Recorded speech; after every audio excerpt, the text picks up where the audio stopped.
Hello dear student, कैसे हैं आप सब। उम्मीद करता हूं कि आप लोग स्वस्थ होंगे, मस्त होंगे और पढ़ाई कर रहे होंगे। आगामी बिहार बोर्ड का परीक्षा 2023 का बहुत नज़दीक आ चुका है।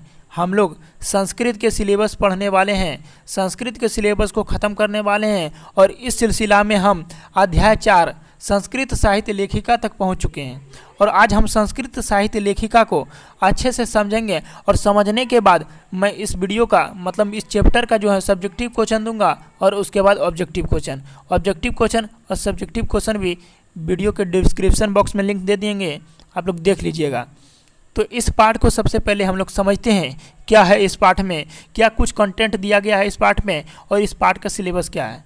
अगर हम इन्हें समझ लेते हैं तो हमारा जो है पूरा संस्कृत समाप्त हो जाएगा धीरे धीरे। और संस्कृत का जो महायुद्ध है शुरू हो चुका है, क्योंकि हम संस्कृत में जितना भी एकदम बनता है ना 100 मार्क्स का क्वेश्चन रहता है, तो 100 मार्क्स करवाएंगे आप लोग को, चिंता नहीं लीजिएगा। चलिए स्टार्ट करते हैं।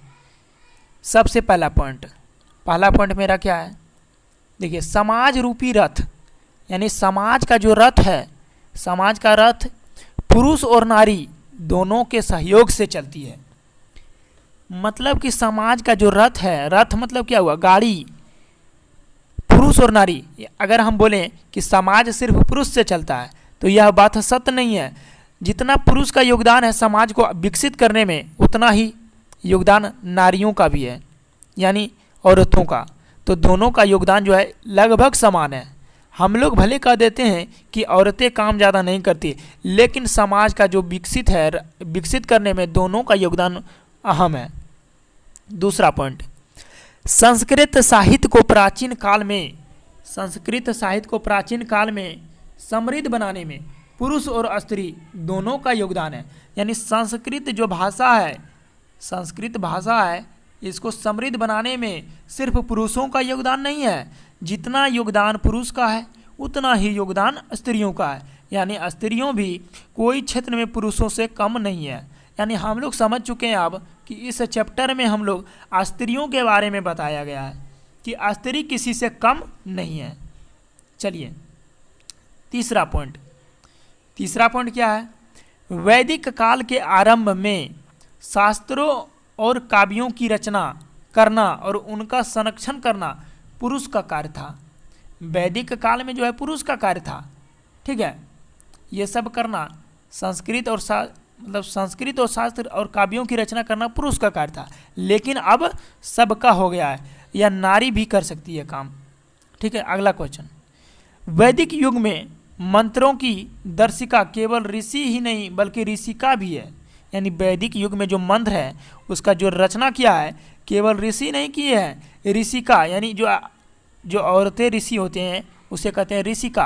तो ऋषिका भी कम नहीं है, यानी उन्होंने भी किया है वैदिक युग में मंत्र का दर्शन। अगला पॉइंट, ऋग्वेद में 24 एवं अथर्ववेद में 5 महिलाओं का वर्णन है।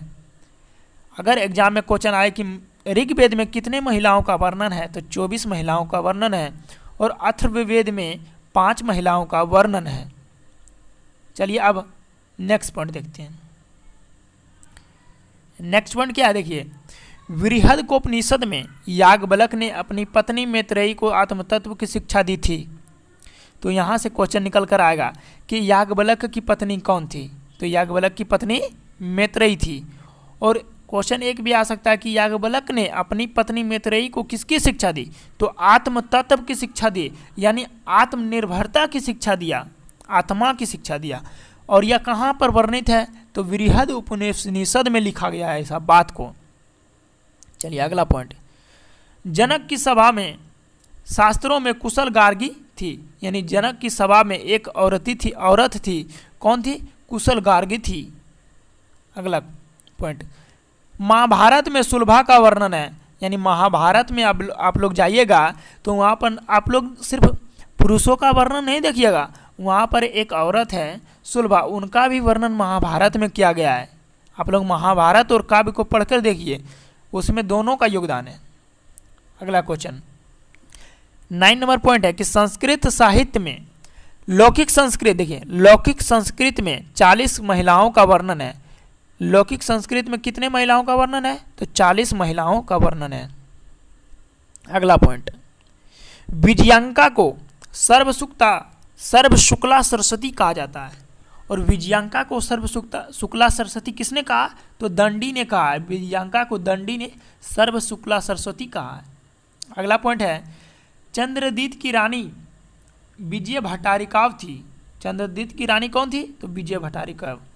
विजयनगर के नरेंद्र यानी विजय जो नगर है, विजयनगर के जो राजा हैं, संस्कृत भाषा की रक्षा करने के लिए काफ़ी प्रयास किया। चलिए नेक्स्ट पॉइंट क्या देखिए, 14वीं सदी में कंपन राय की रानी गंगा देवी।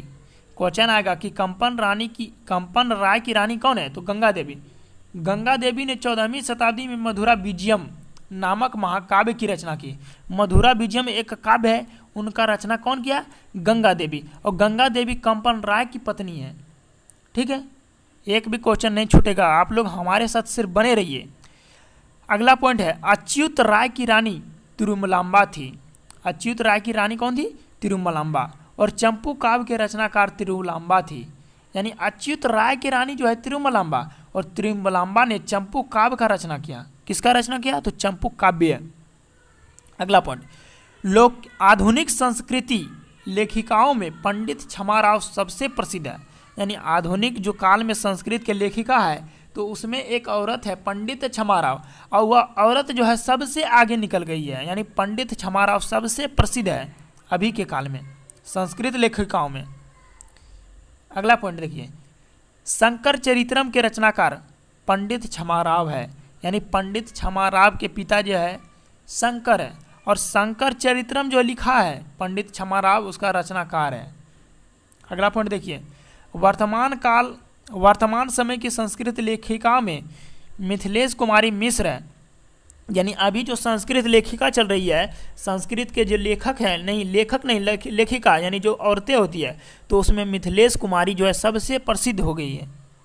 चलिए और इसका पॉइंट देख लेते हैं।